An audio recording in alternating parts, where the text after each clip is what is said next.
कहानी को पूरा समझने के लिए कहानी के पिछले सभी भागों को ज़रूर देखें। उसका लिंक मैं आपको डिस्क्रिप्शन बॉक्स में दे दूंगी और साथ में कमेंट बॉक्स में पिन भी कर दूंगी, तो आप लोग वहां से भी जाकर देख सकते हैं। पंखुड़ी अपने गोलगप्पे खा रही थी, तभी किचन के दरवाजे पर आकर प्रांस खड़ा हुआ था। जैसे ही उसके कदमों की आहट हुई, पंखुड़ी ने दरवाजे की तरफ देखा। उसके मुंह में गोलगप्पा था, जिसे उसने अपनी फिंगर से अंदर की तरफ किया और फिर जल्दी से प्रांस के पास आ गई। प्रांस उसकी तरफ देखते हुए बोला, तुम दोबारा क्यों खा रही हो गोलगप्पे? अभी तो इतने सारे खाकर आई थी, अब एक बार फिर से खाने का मन करने लगा। उसकी बात सुनकर रागिनी और नताशा हैरान रह गई, यहाँ तक कि उन्होंने अपने हिस्से के गोलगप्पे भी पंखुड़ी को दे दिए थे, जबकि वो पहले खाकर आई थी।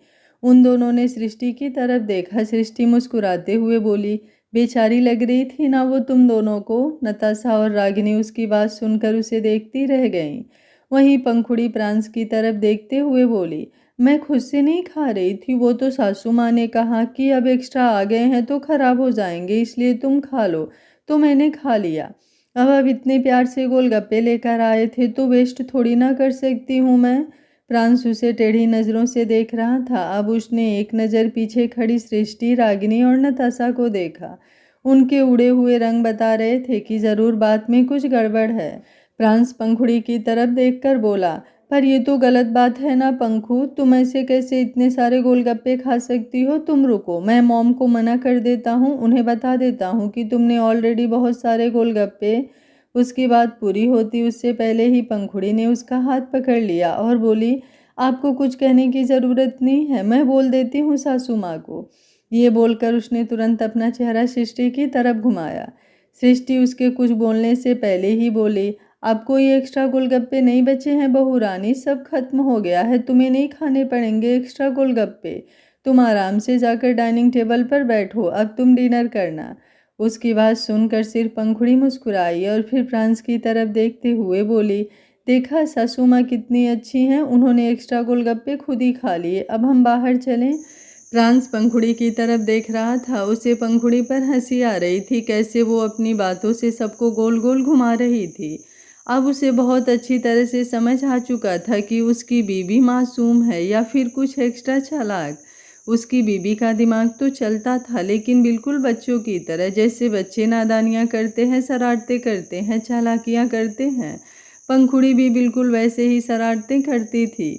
उसका दिल अभी भी बिल्कुल बच्चों जैसा था और दिमाग भी, लेकिन प्रांस चाहता भी यही था कि वो हमेशा ऐसे ही रहे। जब दिमाग बड़ों की तरह चलता है तो सिर्फ टेंशन होती है, यहाँ पर कम से कम पंखुड़ी को कोई टेंशन तो नहीं होगी। पंखुड़ी उसकी तरफ देखते हुए बोली, सुनिए क्या हुआ, आप मुझे ऐसे क्यों देख रहे हैं? प्रांस हल्का सा मुस्कुराया और बोला, कुछ नहीं, बस ये देख रहा हूँ कि गोलगप्पे से तुम्हारा मन तो भर गया ना। अगर तुम्हें और खाने हैं तो बता दो, मैं और ले आऊँगा तुम्हारे लिए। पंखुड़ी मुस्कुराई और बोली, नहीं बस इतना काफ़ी है, बाकी मैं कल खा लूँगी। प्रांस एक बार फिर से मुस्कुराया और उसे लेकर बाहर की तरफ आ गया। उसके जाने के बाद रागिनी और नताशा ने एक बार फिर से सृष्टि की तरफ देखा। रागिनी तुरंत बोली, बचकर रहना पड़ेगा सृष्टि तुम्हें, सच में ये लड़की बवाल है, कितनी आसानी से अपनी बात मनवा लेती है और सामने वाले को पता भी नहीं चलने देती। सृष्टि मुस्कुराई और बोली, ये तो मेरी पंखुड़ी का कमाल है, पर सच कहूँ बड़ी प्यारी लगती है मुझे, एकदम झल्ली बावली सी। बस ये हमेशा यूं ही रहे। नताशा तुरंत बोली, लेकिन ऐसे रहने से काम तो नहीं चलेगा भाभी, आपने सुना ना उसने रीवा के बारे में क्या कहा? रीवा जैसे लोगों के लिए चालाक बनना पड़ता है। सृष्टि एक बार फिर से मुस्कुराई और बोली, उसके लिए प्रांस है ना, अगर रीवा जैसे लोग पंखुड़ी से पंगा लेंगे तो उन्हें हैंडल करने के लिए प्रांस है, वो अच्छे से उन्हें हैंडल करेगा। पंखुड़ी की मासूमियत ऐसी ही रहे तो ज़्यादा बेहतर है। इस मासूमियत ने मेरे प्रांस का दिल धड़काया है, इसलिए इस मासूमियत का यूं ही रहना ज़रूरी है। ये बोलते हुए उसके चेहरे पर हल्की सी परेशानी झलक उठी थी। नताशा और रागिनी चुपचाप उसकी तरफ देख रही थी। वहीं दूसरी तरफ प्रांस डाइनिंग टेबल पर पंखुड़ी के साथ बैठा था और धीरे धीरे बाकी सब लोग भी वहां पर आकर बैठने लगे थे। तभी तंस वहां पर आया और आकर पंखुड़ी के साथ बैठ गया। वो उसकी तरफ देखते हुए बोला, क्या बात है भाभी, आजकल तो आप ईद का चांद हो गई हो। मुझे दिखाई ही नहीं देती। लगता है मेरे बड़े भाई आपको कुछ ज़्यादा ही बिजी रखने लगे हैं, पर थोड़ा टाइम हमारे लिए भी तो निकालो। ये बोलते हुए उसने अपनी कोहनी टेबल पर रख कर उस पर अपना चेहरा टिका दिया था और पंखुड़ी को आराम से देखने लगा था। प्रांस उसकी तरफ देखते हुए बोला, तुम्हारे पास फालतू बातें करने के अलावा और कोई काम नहीं है क्या? तंस झट से बोला, काम तो बहुत है मेरे पास बड़े भाई, लेकिन इसका मतलब ये तो नहीं है कि अपनी भाभी से बात ही ना करूं। और मैं बात अपनी भाभी से कर रहा हूँ। जवाब आप क्यों दे रहे हैं? तो बताइए भाभी, कल के लिए आपने क्या प्लान कर रखा है? कल कौन से कलर की साड़ी पहनने वाली हैं आप? पंखुड़ी मुस्कुराई और बोली, मैं कल के लिए पिंक कलर की। उसकी बात पूरी होती उससे पहले ही तंस बोला, पिंक नहीं, वो तो बहुत बोरिंग है। आप ऑरेंज कलर की साड़ी पहनिएगा, उसमें आप एकदम बवाल लगती हैं। उसकी बात सुनकर पंखुड़ी मुस्कुराते हुए बोली, तो ठीक है, मैं ऑरेंज कलर की साड़ी ही पहनूंगी। उन दोनों की बातें सुनते हुए प्रांस का चेहरा गुस्से से लाल हो रहा था। तभी पंखुड़ी ने प्रांस की तरफ देखा और उसका वो गुस्से से लाल चेहरा देखकर तुरंत बोली, क्या हुआ? आप ऐसे गुस्सा क्यों हो रहे हैं?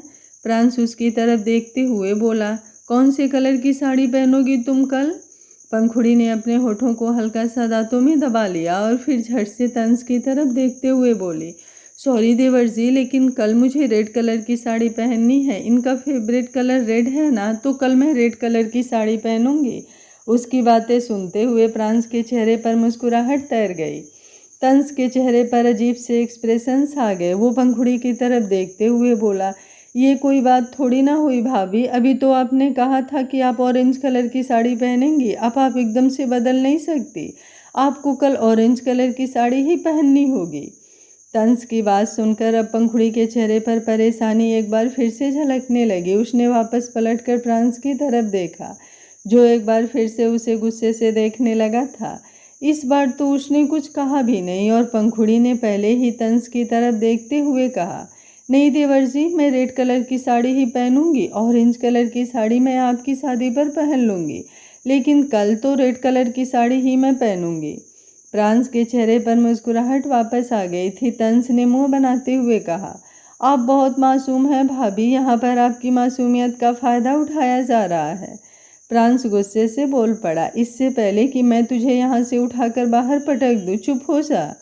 तंस उसका गुस्सा देखकर हंसा और फिर पंखुड़ी की तरफ देखते हुए बोला, अच्छा भाभी, आप मुझे एक बात बताइए, कल गृह प्रवेश के बाद आप मेरे साथ चलेंगी क्या? मुझे रिया को एक और सरप्राइज़ देना है। पंखुड़ी झट से बोली, हाँ हाँ, क्यों नहीं देवर जी, पिछली बार भी मुझे मॉल में बहुत मज़ा आया था। उसकी बात पूरी होती उससे पहले उसकी नज़रें प्रांस पर चली गई, जो एक बार फिर से गुस्से में उसे देखने लगा था। अगले ही पल पंखुड़ी ने अपनी बात बदली और फिर अपने पेट पर हाथ रखकर बोली, वो आजकल मेरा पेट बहुत दर्द करता है देवर जी, इसलिए मैं आपके साथ नहीं जा सकती। तंस ने उसकी बात सुनकर मुंह बनाया और सामने रखी हरी मिर्च उठाकर बोला, जिंदगी में मसाला खत्म हो गया है, इसी से काम चला लेता हूँ। ये बोलकर जैसे ही उसने मिर्च खाई, अगले ही पल उसकी आंखें बड़ी हो गई और वो सी करने लगा। पंखुड़ी तुरंत बोली, ये क्या किया आपने देवर जी? तीखी वाली मिर्च खा ली? रुकिए, मैं आपको पानी देती हूँ। ये बोलकर जैसे ही उसने जग से पानी गिलास में डालना शुरू किया, प्रांस ने एक बार फिर से उसे घूर कर देखा। पंखुड़ी ने झट से गिलास और जग टेबल पर वापस रख दिया और तंस को देखते हुए मासूमियत से बोली, आप ही ले लीजिए ना देवर जी, मेरे तो हाथ भी दर्द कर रहे हैं। तंस का मुंह पहले ही बहुत जल रहा था और ऊपर से अब प्रांस को देखकर उसे और भी ज़्यादा जलन महसूस हो रही थी। वो कुछ कहता उससे पहले ही प्रांस मुस्कुराते हुए एटीट्यूड से बोला, अब तो स्कोर लेवल होगा ही नहीं छोटे भाई, अब तो स्कोर हाई ही रहेगा। उसकी बात सुनकर तंस को खांसी आने लगी थी। उसका पूरा चेहरा एकदम लाल हो चुका था। प्रांस पंखुड़ी की तरफ देखते हुए बोला, कुछ मीठा खाओगी क्या रोज पिटल? उसकी बात सुनकर पंखुड़ी प्यार से बोली, अगर आप खिलाएंगे तो ज़रूर, वैसे मेरा जलेबी खाने का मन है। प्रांस डाइनिंग टेबल से उठा और बोला, चलो पहले जलेबी ही खा कर आते हैं, यहाँ पर तो मिर्ची बहुत ज़्यादा है। ये बोलते हुए उसने अपना हाथ पंखुड़ी के सामने किया। पंखुड़ी ने तुरंत उसके हाथ पर अपना हाथ रख दिया और फिर तंस की तरफ देखते हुए बोली, आप पानी पी लीजिएगा देवर जी। ये बोलकर वो प्रांस के साथ आगे बढ़ गई और तंस उन्हें जाते हुए बस देखता रह गया। असली मिर्ची तो उसे अब लगी थी। वहीं दूसरी तरफ पंखुड़ी प्रांस के साथ गाड़ी में बैठी थी और उसे बार बार देख रही थी। प्रांस ने उसका हाथ अभी भी अपने हाथ में थमा हुआ था। पंखुड़ी उसे देखते हुए बोली, सुनिए, आप मुझे वापस बाहर क्यों ले आए हैं? पंखुड़ी के सवाल पर प्रांस ने भी उसकी तरफ देखा और बोला, बताया तो था तुम्हें मीठा खिलाने के लिए। पंखुड़ी धीमे से बोली, हाँ वो तो मुझे पता है, लेकिन क्या मैं आपसे एक सवाल और करूं? प्रांस मुस्कुराते हुए बोला, करो ना। ये बोलते हुए उसने पंखुड़ी का हाथ चूम लिया। पंखुड़ी के चेहरे पर लंबी सी स्माइल आ गई। वो धीमे से बोली, जब मैं देवर्ची से बात करती हूँ तो क्या आपको जलन होती है? प्रांस ने अब उसे घूर कर देखा। पंखुड़ी झट से बोली, अच्छा अब कोई सवाल नहीं करूँगी। ये बोलकर उसने तुरंत अपना चेहरा दूसरी तरफ घुमा लिया। उसे लग रहा था कि प्रांस को उस पर गुस्सा आ रहा होगा। प्रांस ने कुछ पल कुछ नहीं कहा, लेकिन फिर वापस पंखुड़ी का हाथ अपने सीने से लगाते हुए बोला, मुझे जलन होती है रोज-पीटल, बहुत जलन होती है। उसकी आवाज़ सुनते ही पंखुड़ी वापस प्रांस की तरफ देखने लगी थी। प्रांस ने भी अब एक नज़र उसकी तरफ देखा और बोला, सिर्फ तंज से ही नहीं, अगर तुम पूरे घर में किसी से भी बात करोगी तो मुझे जलन होगी, लेकिन कितनी ये सामने वाले पर डिपेंड करता है। अगर मॉम से बात करोगी तो थोड़ा कम जलन होगी, अगर आश्रय से बात करोगी तो थोड़ा ज़्यादा जलन होगी, परीक्षा से बात करोगी तो थोड़ी कम जलन होगी, और तंज से बात करोगी तो थोड़ी ज़्यादा जलन होगी। उसकी बात सुनकर पंखुड़ी का चेहरा ऐसा लग रहा था जैसे किसी ने उससे मैथ का कोई क्वेश्चन पूछ लिया हो। वो तो बस थोड़े और ज़्यादा में उलझ कर रह गई थी। प्रांस उसके एक्सप्रेशंस देखकर बोला, तुम्हें ज़्यादा सोचने की ज़रूरत नहीं है, बस इतना समझ लो कि तुम अगर किसी से प्यार से बात भी करोगी तो मुझे अजीब लगेगा। मुझे नहीं पता मुझे ऐसा क्यों फील होता है, लेकिन मैं नहीं देख सकता तुम्हें किसी से बात करते हुए भी। हाँ, ये थोड़ा अजीब है, लेकिन मैं ऐसा ही हूँ पंखुड़ी। पंखुड़ी उसके मुंह से अपना नाम सुनकर कुछ पल तो उसकी तरफ देखती ही रह गई। वो अब जल्दी से बोली, आप मुझे इस नाम से मत बुलाया करो, मुझे अच्छा नहीं लगता। आप जब मुझे बाकी के नाम से बुलाते हो तो अच्छा लगता है, लेकिन आइंदा इस नाम से मत बुलाना। उसकी बात सुनकर प्रांस मुस्कुराया और बोला, जान। उसके मुंह से जान सुनते ही पंखुड़ी का चेहरा एकदम से खिल गया। उसने अब कुछ नहीं कहा और ना ही पंखुड़ी कुछ बोली। प्रांस गाड़ी ड्राइव करता रहा और पंखुड़ी बस मुस्कुराते हुए उसकी तरफ देखती रही। वहीं दूसरी तरफ आश्रय ऑफिस से निकल रहा था और उसने पंक्ति को भी अपने साथ चलने के लिए कहा था। वो पंक्ति को सेफली घर पर ड्रॉप करके राणा मेंशन जाने वाला था। पंक्ति अपने केबिन में आई ताकि अपना पर्स और फ़ोन ले सके। तभी अचानक से वो जोरों से चिल्लाई। उसका चिल्लाना सुनकर आश्रय जल्दी से भागता हुआ उसके पास आया। उसने पंक्ति की तरफ देखा जो सामने टेबल पर चढ़कर खड़ी थी। उसकी सांसें बेहद गहरी थी जो केबिन में घुस रही थी। वो उसकी तरफ देखते हुए बोला, क्या हुआ पंक्ति, तुम इतनी जोरों से चिल्लाई क्यों? पंक्ति गहरी गहरी सांसें लेते हुए बोली, दूर हट जाइए आश्रय जी, वहाँ पर छिपकली है और वो भी बहुत बड़ी, बहुत मोटी। उसकी बात सुनकर आश्रय उसकी तरफ देखता ही रह गया। उसने भी अब एक नज़र नीचे ज़मीन पर डाली। सामने ही एक छिपकली थी जो अब उसकी नज़र खुद पर पड़ते ही वहाँ से भाग गई थी। वो तुरंत बोला, लो भाग गई, तुम अब जल्दी से नीचे उतरो। पंक्ति ने अपना चेहरा नामे हिलाया और बोली, नहीं मैं नहीं उतरूंगी, अगर वो वापस आ गई तो पता है वो कितनी मोटी थी। आश्रय जल्दी से बोला, नहीं मुझे नहीं पता है, तुम बताओ कितनी मोटी थी। पंक्ति ने अपने हाथों को फैलाया और बोला, इतनी मोटी नहीं, इससे भी ज़्यादा मोटी, बहुत मोटी थी वो। आश्रय हंसते हुए बोला, बेशक से वो जितनी मर्जी मोटी हो, लेकिन तुमसे मोटी तो नहीं थी ना। पंक्ति मासूमियत से बोली, नहीं मुझसे मोटी तो नहीं थी। आश्रय अब उसके बिल्कुल करीब आया और उसकी तरफ अपना हाथ बढ़ाते हुए बोला, तो फिर तुम्हें उससे डरने की ज़रूरत नहीं है, तुम नीचे उतर आओ, अगर वो मोटी छिपकली वापस आई भी तो मैं तुम्हें बचा लूँगा। पंक्ति उसकी तरफ देखते हुए बोली, पक्का? आश्रय भी जल्दी से बोला, बिल्कुल पक्का। उसकी बात सुनकर पंक्ति ने नीचे उतरने के लिए उसकी तरफ अपना हाथ बढ़ाया। वो टेबल पर चढ़ तो गई थी, लेकिन अब उसका नीचे उतरना मुश्किल हो रहा था। आश्रय ने उसके हाथ को छोड़ा और फिर अपने दोनों हाथों को आगू की तरफ बढ़ाते हुए उसकी कमर को कसकर पकड़ लिया। पंक्ति का दिल जोरों से धड़कने लगा। आश्रय उसकी तरफ देखते हुए बोला, मुझ पर झुको। पंक्ति ने हल्का सा अपने होठों को अपने दांतों में दबा लिया। वो जैसे ही आश्रय के ऊपर झुकी, आश्रय ने अब उसकी कमर को और भी ज्यादा कसकर पकड़ लिया और फिर धीरे धीरे उसे नीचे की तरफ उतारा। लेकिन नीचे उतारते हुए पंक्ति का बदन पूरी तरह से आश्रय से टच हो रहा था। उसका चेहरा जब पंक्ति के सीने के बिल्कुल करीब आया तो न सिर्फ पंक्ति के बल्कि इस बार आश्रय की भी धड़कनें तेजी से बढ़ी हुई थी। वो पंक्ति की तरफ देखने लगा और पंक्ति की नजरें भी उसी पर ठहरी हुई थी। वहीं दूसरी तरफ पंखुड़ी और प्रांस दोनों एक स्वीट शॉप के बाहर खड़े थे, जहां पर पंखुड़ी के हाथ में एक छोटा सा बॉल था जिसमें रबड़ी और जलेबी रखी हुई थी और वो अपने हाथ से जलेबी खा रही थी। प्रांस मुस्कुराते हुए उसकी तरफ देख रहा था। वो गरम गरम जलेबी और उसमें से गिरती हुई चाशनी जब पंखुड़ी के होठों से नीचे की तरफ गिरती तो पंखुड़ी अपने दांतों या फिर अपने होठों से उन्हें अंदर की तरफ ले जाती। प्रांस का मन तो कर रहा था कि सबके सामने वो पंखुड़ी के होठों से टपकती हुई चाशनी अपने होठों से पी ले, लेकिन वहाँ पर बहुत सारे लोग थे और प्रांसु बेबी शर्मा रहे थे। प्रांस को मीठा बिल्कुल भी पसंद नहीं था, इसलिए पंखुड़ी अकेले वो जलेबी रबड़ी खा रही थी। और अब अचानक ही प्रांस उसके करीब हुआ और पंखुड़ी ने अपने जिस हाथ से उस बॉल को पकड़ा हुआ था उसके नीचे अपना हाथ रख लिया। पंखुड़ी ने हैरानी से उसकी तरफ देखा और अगले ही पल प्रांस ने भी उसके साथ वो जलेबी रबड़ी खानी शुरू कर दी। वो भी अपने हाथ से वो दोनों चम्मच का इस्तेमाल नहीं कर रहे थे।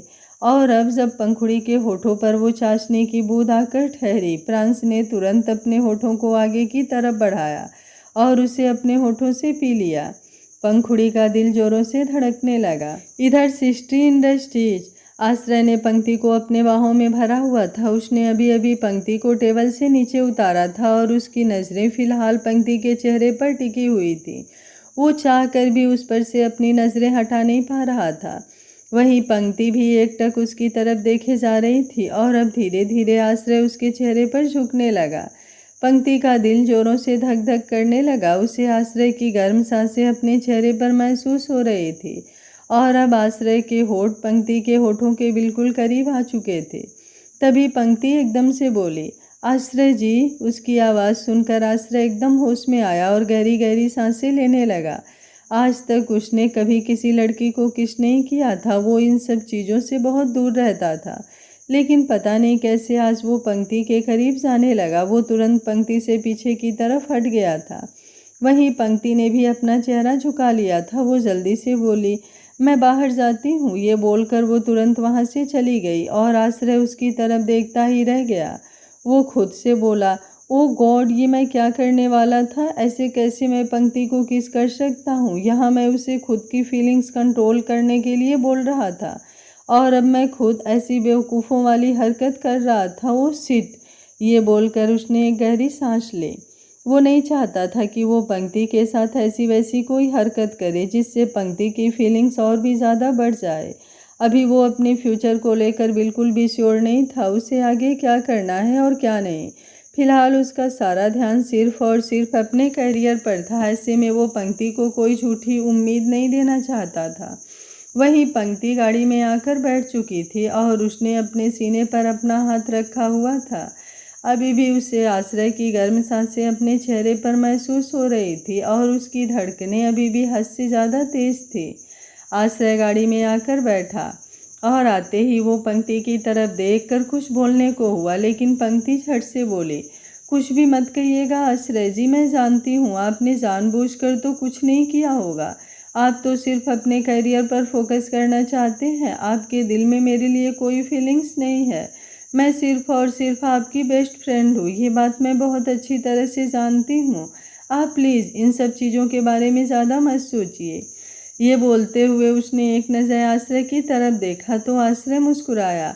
वो प्यार से बोला, थैंक यू मुझे समझने के लिए पंक्ति, पर सच में मेरी वो इंटेंशन। उसकी बात पूरी होती उससे पहले ही पंक्ति बोली, मैं जानती हूँ आश्रय जी, मुझे पूरा यकीन है आप पर। अब हम घर चलें। ये बोलते हुए वो बहुत मासूम लग रही थी। आश्रय के चेहरे पर मुस्कुराहट तैर रही थी। पंक्ति जितनी मासूम और क्यूट थी उतनी ही समझदार भी थी। ये बात देखकर उसे बहुत अच्छा फील हो रहा था। उसने गाड़ी स्टार्ट की और गाड़ी तुरंत अब जिंदल मेंशन के लिए निकल चुकी थी। वहीं दूसरी तरफ प्रांस और पंखुड़ी वापस घर आ चुके थे। वो दोनों वापस अंदर आए। फिलहाल पंखुड़ी का पेट भरा हुआ था। उसने पहले इतने सारे गोलगप्पे खाए और फिर इतनी सारी जलेबी, लेकिन प्रांस को भूख लगी थी, इसलिए पंखुड़ी उसकी तरफ देखते हुए बोली, आप चलिए, मैं आपके लिए खाना लेकर आती हूँ। प्रांस ने अपना सिर हिलाया और ऊपर की तरफ चला गया। पंखुड़ी कुछ देर बाद प्रांस के लिए खाना लेकर आई, लेकिन प्रांस ने उसे भी जबरदस्ती थोड़ा बहुत खाना खिला दिया था, जिससे अब पंखुड़ी को ऐसा लग रहा था जैसे उसका पेट फटने को हो रहा हो। खाना खाने के बाद अब प्रांस बिस्तर पर आकर लेटा और पंखुड़ी भी उसके पास आई। पंखुड़ी को डर लग रहा था कहीं सोते वक्त उसके पीरियड की वजह से प्रांस पर कोई स्टेन ना लग जाए, लेकिन प्रांस ने उसे कसकर अपनी बाहों में जकड़ा हुआ था। पहले प्रांस ने पंखुड़ी को सुलाया और फिर खुद भी सो गया। हालांकि उसे जल्दी ही थकावट नहीं होती थी, लेकिन आज बार बार इधर उधर होने की वजह से वो थोड़ी थकावट महसूस कर रहा था। अभी वो ढंग से सोया भी नहीं था कि अचानक ही उसे ऐसा लगा जैसे कोई उसके कंधे को हिला रहा है। उसने अपनी आंखें खोली तो उसकी नज़र पंखुड़ी पर गई, जो बिस्तर पर उठकर बैठी थी। उसने अपने पेट पर अपना हाथ रखा हुआ था और बेचारगी भरी आवाज़ में बोली, सुनिए, मेरा पेट बहुत दर्द हो रहा है।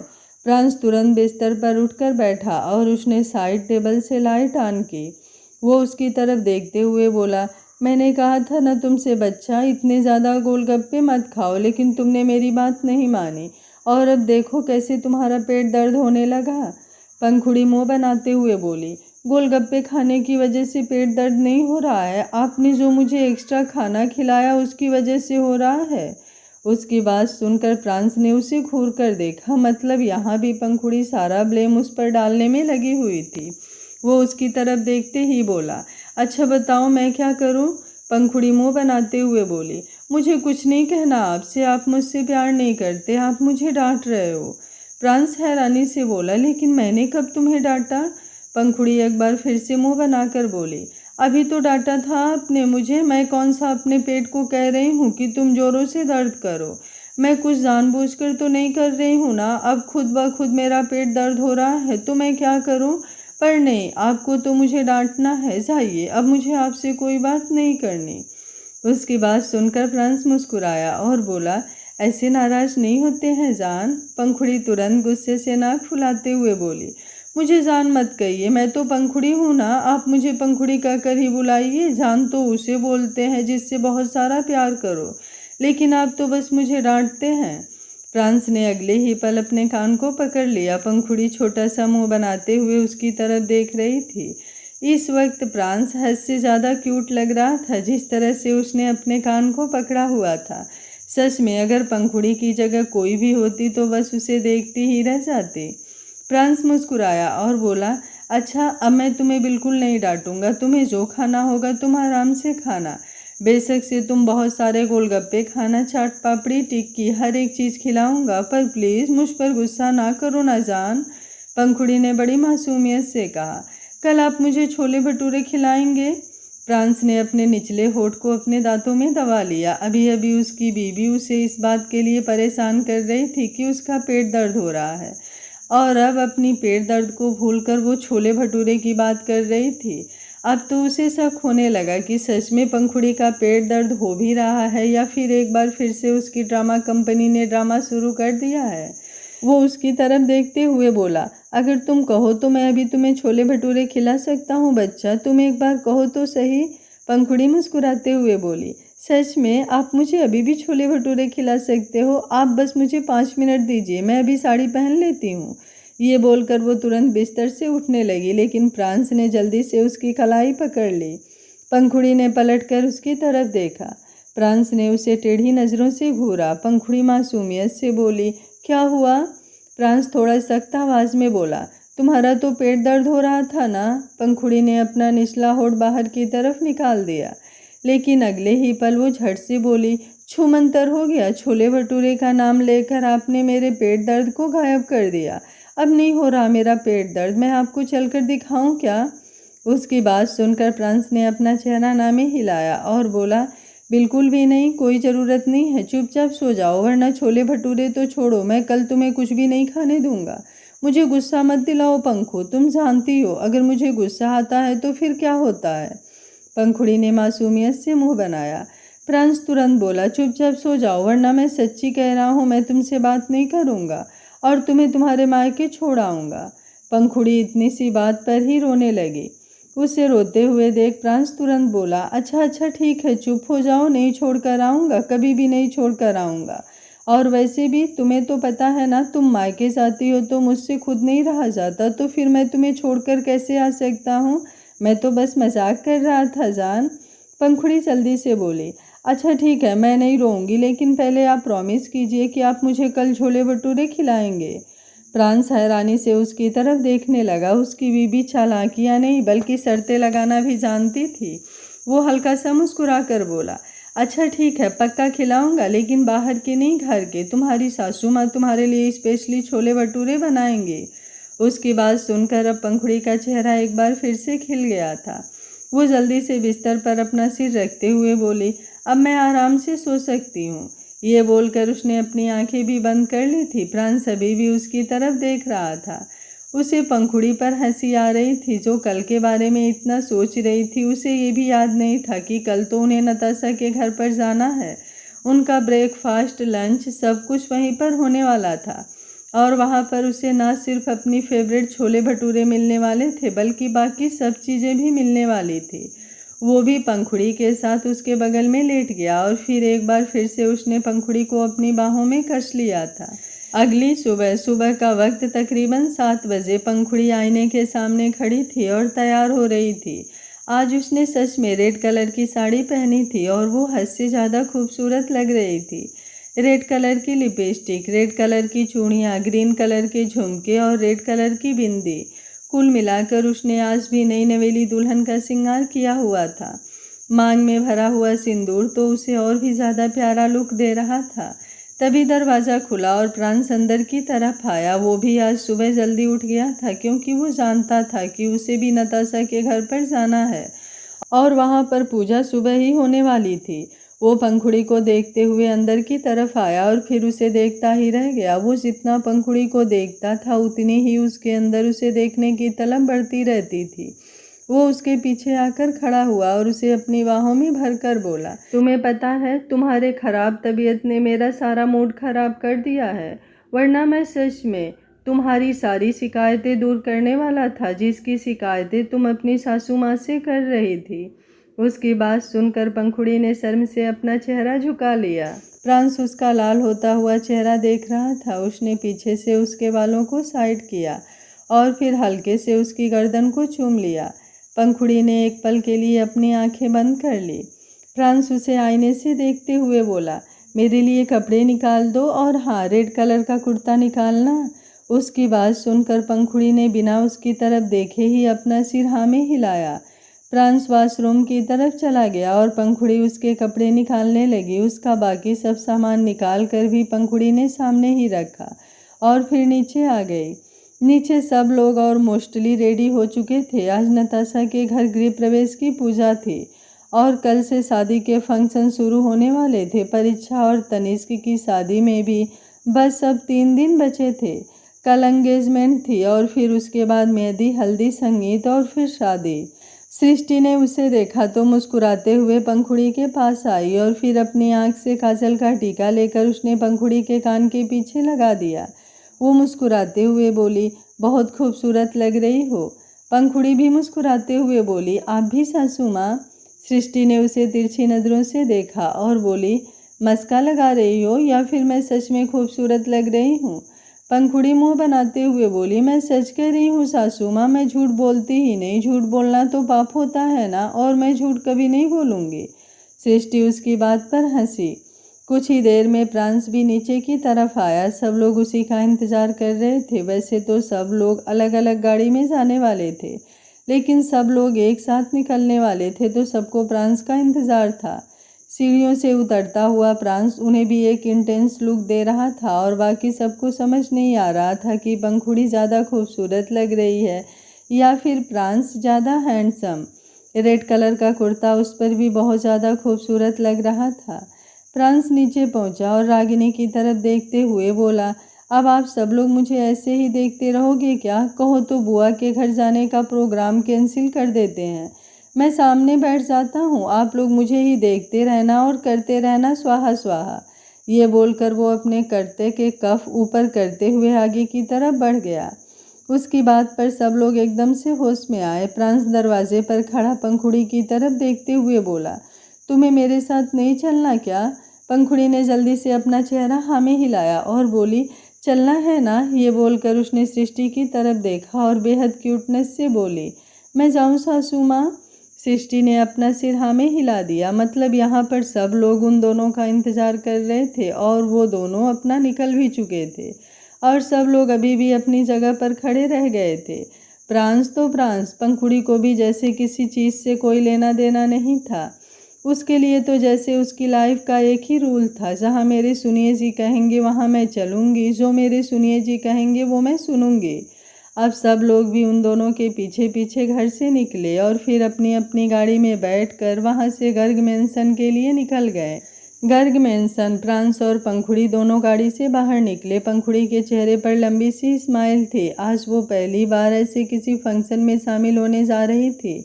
हालांकि उसने अपनी फैमिली के साथ कई फंक्शन अटेंड किए थे, लेकिन ससुराल की तरफ से उसका ये पहला फंक्शन था।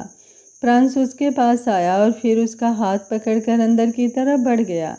अंदर हाल में ही पूजा का अरेंजमेंट किया गया था। नताशा और तनुज पहले ही वहां पर पहुंच चुके थे और तनुज के भी कुछ रिलेटिव आए हुए थे, जिसमें उसकी बहन और बाकी सब लोग थे। पंखुड़ी ने सबको अच्छे से नमस्ते किया तो ज़्यादातर लोग पंखुड़ी को जल्दी ही बच्चा होने का आशीर्वाद दे रहे थे, जिसे सुनकर पंखुड़ी का तो पता नहीं, लेकिन प्रांस का चेहरा अजीब लग रहा था। अभी तो वो एक ही बच्चे को संभालना ढंग से नहीं समझ पाया था, दूसरा बच्चा तो वो कहाँ से ही संभाल पाता। अभी तो फिलहाल वो पंखुड़ी का बचपन एंजॉय कर रहा था। प्रांस और पंखुड़ी के वहाँ आने के बाद बाकी सब लोग भी वहाँ पर आ चुके थे, जिसमें प्रलय का पूरा परिवार था और साथ ही साथ रागिनी भी। पूजा में जिंदल फैमिली को बुलाया गया था और साथ ही साथ पंखुड़ी की फैमिली को भी। जैसे ही पंखुड़ी की फैमिली वहां पर आई, पंखुड़ी के चेहरे पर मुस्कुराहट तैर गई। वो जल्दी से जाकर श्वेता जी के सीने से लगी। श्वेता जी और सृष्टि के बीच पहले ही बात हो गई थी, जिसमें क्लियर हो गया था कि पंखुड़ी प्रेग्नेंट नहीं है। तो श्वेता जी ने भी पंखुड़ी से कोई फालतू का सवाल नहीं किया। वो नहीं चाहती थी कि पंखुड़ी अपने छोटे से दिमाग पर कुछ ज़्यादा लोड ले। वहीं ज्योत्सना पंखुड़ी की तरफ देखकर मुंह बनाते हुए बोली, आप तो बहुत बदल गई हो दीदी। पहले तो मुझे रोज़ फ़ोन कर लेती थी, लेकिन अब 3-4 दिनों से आपने मुझे एक भी कॉल नहीं किया है। पंखुड़ी ने उसकी बात सुनकर बेचारा सा मुँह बनाया और बोली, मैं क्या करूं, मैं काम ही इतना ज़्यादा करती हूं कि बिजी रहती हूं। तुम्हें पता है पूरे ससुराल की जिम्मेदारी मेरे सिर पर है, मुझे फ़ोन करने का टाइम ही नहीं मिलता। उसकी बात सुनकर श्वेता जी उसकी तरफ देखते हुए बोली, अच्छा ऐसा क्या, ज़रा बताना, ऐसा कौन सा काम करती हो तुम अपने ससुराल में? पंखुड़ी कुछ कहती उससे पहले ही सृष्टि वहां पर आकर खड़ी हो गई और अब पंखुड़ी कुछ बोल भी नहीं पाई। श्वेता जी की नज़रें पंखुड़ी पर गहरी हो गई, क्योंकि वो पंखुड़ी की इस हरकत को बहुत अच्छी तरह से जानती थी कि कैसे वो बहाने बनाती है। तभी सृष्टि मुस्कुराते हुए बोली, पंखुड़ी झूठ नहीं बोल रही है श्वेता जी, वो सच में बहुत ज़्यादा बिजी रहती है। शादी के बाद उसने पूरा राणा मेंशन बहुत अच्छी तरह से संभाल रखा है। घर की पूरी जिम्मेदारी वो बहुत अच्छी तरह से संभाल रही है। सृष्टि की बातें सुनते हुए पंखुड़ी को खुद यकीन नहीं हो रहा था कि क्या ये उसकी तारीफ हो रही है। वो जल्दी से बोली, देखा सासू माँ भी मेरी तारीफ कर रही है, मैं सच में बहुत काम करती हूँ। उसकी बात सुनते हुए श्वेता जी मुस्कुरा रही थी, क्योंकि पंखुड़ी के सारे ड्रामे सृष्टि पहले ही उन्हें बता चुकी थी। हालांकि सृष्टि ने कोई शिकायत नहीं की थी, वो बस यूं ही बातें डिस्कस कर रही थी और पंखुड़ी की बात छुड़ी तो उन्होंने पंखुड़ी के सारे कारनामों के बारे में श्वेता जी को बता दिया था। जिसके बाद श्वेता जी ने माफ़ी मांगी और सृष्टि ने तुरंत कहा कि उन्हें माफ़ी मांगने की कोई ज़रूरत नहीं है, क्योंकि उन्हें तो पंखुड़ी की इस मासूमियत से बेहद प्यार है। पूरा घर पंखुड़ी से बहुत प्यार करता है। जिसके बाद श्वेता जी के दिल को तसल्ली मिली, उनकी बेटी को वाकई बहुत प्यारा ससुराल मिला है। गृह प्रवेश की रस्म में रिया भी आई हुई थी और वो भी पूजा में बैठी थी। हालांकि नताशा और तनुज ने सोचा था कि रिया तो अभी उनके घर की बहू बनी नहीं है, इसलिए बहू की जो सारी रस्में होंगी वो पंखुड़ी करेगी। लेकिन अब पंखुड़ी की तबीयत खराब थी तो वो सारी रस्में अब रिया ही करने वाली थी। कुछ ही देर में पूजा शुरू हुई। पंखुड़ी पूजा में सबसे पीछे बैठी थी, लेकिन उसे बुरा नहीं लग रहा था क्योंकि प्रांस भी उसके साथ ही बैठा था। हालांकि उसके चेहरे पर थोड़ी सी मायूसी थी, लेकिन वो इसलिए क्योंकि वो पूजा में ढंग से शामिल नहीं हो पा रही थी। तभी उसके साथ बैठे प्रांस ने उसके हाथ को अपने हाथ में थाम लिया और हल्का सा चूम लिया। पंखुड़ी की आंखें बड़ी हो गई। उसने तुरंत अपनी नजरें इधर उधर घुमाकर देखा कि कहीं कोई उन्हें देख तो नहीं रहा। इस वक्त उसकी आंखें जिस तरह से गोल गोल घूम रही थी वो सच में क्यूट लग रही थी। और जब उसे कन्फर्म हो गया कि किसी की नज़रें भी उन पर नहीं है तो उसने भी तुरंत प्रांस का हाथ अपने हाथ में लेकर हल्के से चूम लिया। तभी पीछे बैठा आश्रय हल्का सा मुस्कुराया और बोला, डोंट वरी भाभी, बाकी किसी ने नहीं देखा, सिर्फ मैंने देखा है। उसकी बात सुनकर पंखुड़ी की आंखें बड़ी हो गई। वो झट से पलटकर बोली, प्लीज़ किसी को बताना मत देवर जी। आश्रय हल्का सा मुस्कुराया और बोला, नहीं बताऊंगा, पहले अपने इस सुनिए जी को बोलो कि मुझ पर एटीट्यूड थोड़ा कम झाड़ा करे, आजकल बहुत एटीट्यूड दिखाते हैं आपके जान जी। मुझे ये बोलते हुए आश्रय की नज़रें प्रांस पर थी। वहीं प्रांस ने दिवाली के बाद से अभी तक आश्रय से कोई बात नहीं की थी, शायद इसलिए आश्रय उसे इस तरह से बात कर रहा था। पंखुड़ी ने अब प्रांस की तरफ देखा, लेकिन वो कुछ कहती उससे पहले ही प्रांस बोला, मेरा एटीट्यूड हमेशा से ऐसा ही था और ऐसा ही रहेगा। अगर किसी को मेरे एटीट्यूड से प्रॉब्लम है तो वो मुझसे दूर ही रहे। आश्रय तुरंत उसके करीब हुआ और उसे पीछे से हक करके बोला, नहीं रहूँगा दूर, भाई हो आप मेरे और उससे बढ़कर मेरी जान हो, इसलिए आपसे दूर होने का तो सवाल ही नहीं बनता। उन दोनों को यूं देखते हुए पंखुड़ी ने हल्का सा मुंह बनाया। उसके होठ का निचला हिस्सा बाहर की तरफ निकला हुआ था। आश्रय तुरंत बोला, आपके पति को अपने पास रख नहीं रहा हूँ मैं, ये आपके ही हैं, मुझे तो बस थोड़ा सा प्यार आ रहा है तो कर लिया। ये बोलते हुए उसने प्रांस के गालों को खींच लिया। प्रांस ने गुस्से से उसे घूर कर देखा। वो पंखुड़ी के लिए पुकी क्या बना, यहाँ पर तो हर कोई उसे पुकी समझने लगा था। कुछ देर बाद आश्रय का फ़ोन वाइब्रेट हुआ। उसने अपने फ़ोन की तरफ देखा जहाँ पर पंक्ति का मैसेज आ रहा था। उसने लिखा था, हेलो। सिर्फ हेलो के अलावा उस मैसेज में कुछ भी नहीं था। प्रांस की आईब्रो ऊपर की तरफ उठ गई और कुछ सोचते हुए उसने मैसेज का रिप्लाई किया, हाय। सामने से अब पंक्ति, जो आज कॉलेज में थी, अपना फ़ोन देखकर नर्वस होने लगी। उसने हिम्मत कर आश्रय को मैसेज तो कर दिया था, लेकिन अब उसे खुद समझ नहीं आ रहा था कि वो इस मैसेज का क्या रिप्लाई करे। पता नहीं क्यों, लेकिन उसे आश्रय की याद आ रही थी और वो बहुत बेचैनी सी महसूस कर रही थी। शायद उसका आश्रय के बिना मन नहीं लग रहा था। आज आश्रय ने उसे काम से ऑफ दिया हुआ था और इसलिए पंक्ति कॉलेज अटेंड करने गई थी। वो गार्डन में अकेली बैठी थी। तभी एक लड़का वहाँ पर आया और बेंच पर बैठ गया। उस लड़के का नाम श्रव्य था। श्रव्य पंक्ति की तरफ देखते हुए बोला, कैसी हो? पंक्ति ने एक नज़र श्रव्य को देखा और तुरंत वहाँ से उठने लगी। श्रव्य पंक्ति का सीनियर था और अब जैसे ही वो उठने लगी, एक लड़की उसके सामने आकर खड़ी हुई। उसका नाम रिंकी था। रिंकी पंक्ति की तरफ देखते हुए बोली, क्या हुआ, इतना पैनिक क्यों कर रही हो? श्रव्य बस हाल चाल ही तो पूछ रहा है तुम्हारा। ऐसा भी क्या हो गया जो तुम यहाँ से उठकर ही जा रही हो? बाकी सब लड़कों से तो बहुत अच्छे से बात करती हो, उनके साथ तो आजकल डेट एंजॉय कर रही हो, घूमती हो, फिरती हो, और श्रव्य से बात करने में भी इंटरेस्ट नहीं है तुम्हें। ये बोलते हुए उसने एक नज़र श्रव्य की तरफ देखा। वो लोग यूं ही बस पंक्ति को परेशान करने के लिए आए थे। जब श्रव्य पंक्ति को कॉलेज से अपने साथ लेकर गया था तो सब लोग उन दोनों की तरफ देख रहे थे। उनमें श्रव्य और उसकी गैंग भी शामिल थी। वो लोग बस अपना एटीट्यूड दिखाने के लिए अब पंक्ति के पास आए थे ताकि उसे अपनी घटिया बातें कहकर जलील कर सकें। पंक्ति तुरंत बोली, मुझे एक इम्पॉर्टेंट काम है। ये बोलकर उसने रिक्की को क्रॉस करते हुए वहाँ से जाने की कोशिश की, लेकिन अब श्रव्य के दूसरे दोस्त मोंटी ने आकर उसका रास्ता रोक लिया। वो पंक्ति की तरफ देखते हुए बोला, ये तो तुम्हारी गलत बात है पंक्ति, हमसे दोस्ती करती नहीं हो और बाकियों से तुम्हारे रिलेशनशिप चल रहे हैं। तुमने तो बड़ा मोटा तगड़ा हाथ मारा है। पहले तो हमें लगता था कि तुम्हें कोई भोंदू सा मिलेगा, लेकिन तुमने तो सीधा आश्रय राणा को अपने जाल में फंसा लिया। मानना पड़ेगा, तुम दिखती मासूम सी हो, लेकिन चालाक बहुत हो। उसकी बातें सुनते हुए पंक्ति ने अपना चेहरा झुकाया हुआ था। उसके हाथ में उसका फ़ोन था, जहां वो आश्रय को मैसेज सेंड करने वाली थी, लेकिन अब उसकी उंगली वॉइस नोट पर प्रेस हुई और वो वॉइस नोट रिकॉर्ड हो रहा था। आश्रय फ़ोन स्क्रीन की तरफ ही देख रहा था, जहां पर उसे शो हो रहा था कि पंक्ति कुछ रिकॉर्ड कर रही है। अब उसे भी बेसब्री से इंतज़ार था उस मैसेज का। वहीं रिंकी मोंटी की बात पर हंसी और बोली, मासूम और ये बिल्कुल भी नहीं। तुम्हें याद नहीं कैसे पिछले साल हर्ष ने हम सबको फंसाया था, जब हमने रिया के साथ एक प्रैंक किया था। अब उस प्रैंक में अगर रिया छत से कूद गई तो इसमें हमारी क्या गलती थी? पूरा कॉलेज हमारे खिलाफ कुछ नहीं बोल पाया, लेकिन इसने सबके सामने गवाही दे दी कि हम सब ने उसे छत से कूदने पर मजबूर किया था।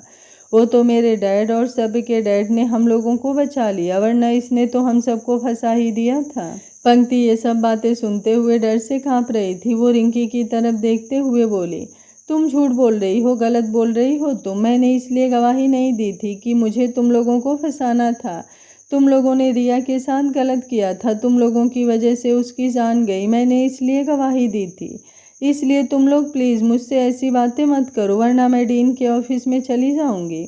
श्रव्य अपनी जगह से उठा और उसे गहरी नज़रों से देखते हुए बोला, तुम हमें धमकी दे रही हो श्रव्य खुराना को? ये बोलते हुए वो जैसे ही पंक्ति के बिल्कुल करीब हुआ, उसने पंक्ति का हाथ पकड़ लिया, जिसकी वजह से वो वॉइस नोट अब आश्रय को सेंड हो चुका था।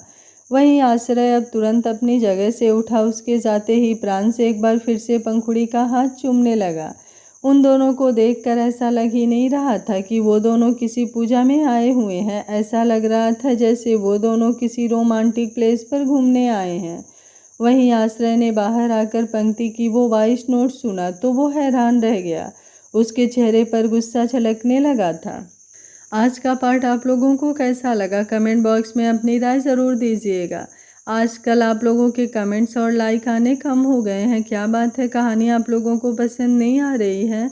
यार, अगर कहानी पसंद आ रही है तो एक लाइक करने में कितना समय लगता है? प्लीज़ कहानी सुनने से पहले आप लोग एक लाइक कर दिया करो और कमेंट बॉक्स में भी अपनी राय बताया करो, जिससे कि मुझे हौसला मिल सके। Thank you for watching. मिलते हैं कहानी के अगले भाग में। तब तक स्वस्थ रहिए, मस्त रहिए, अपना ख्याल रखते रहिए और कहानी को एंजॉय करते रहिए।